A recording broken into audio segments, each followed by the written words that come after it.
Much.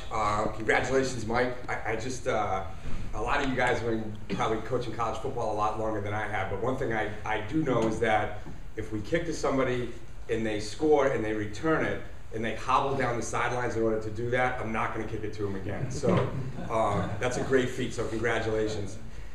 We traveled to Pace this past weekend, and we were in a total blizzard. It was a total blizzard. I'm not exaggerating. It was, at one point the field was totally covered. We had about 5 inches of snow, and the only thing that you could see were the 2 goalposts. So we were really lucky. We jumped out to an early lead. We won 28-0. Somehow, senior quarterback Brian Johnson, he threw for 3 touchdown passes, which is pretty amazing. I mean, if you had seen this weather. Bobby Ta, senior running back, he ran for 101 yards. It's the 4th time this year that he's been over 100. So that's it's a great thing for Bobby. There's a couple of funny stories actually from the game.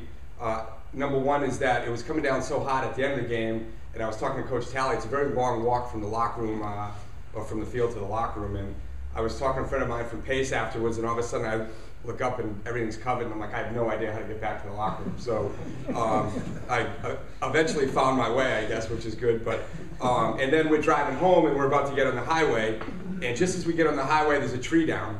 So the offensive bus ended up stopping. We had a bunch of guys get out, and we moved the tree, and that ended up on the internet, weather.com, I think. So it's games like this. I know the guys that have been around. It's a lot of good memories, a lot of good things that happen, and so we won, and we had some good team building stuff too. So Assumption comes into town on Saturday, senior day. So we have a lot going for us, but I think we have to play a very good game against them.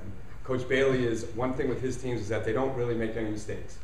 And in every facet of the game, we have to do everything almost perfectly. So I say it every week, and I know I sound like a broken record, but we have a tough league. Every week is a huge challenge, and I think that this week is going to be no different. And my hope is that we play perfectly and we can come out on top. So good luck to the whole group, and maybe we'll see you next week. Thanks.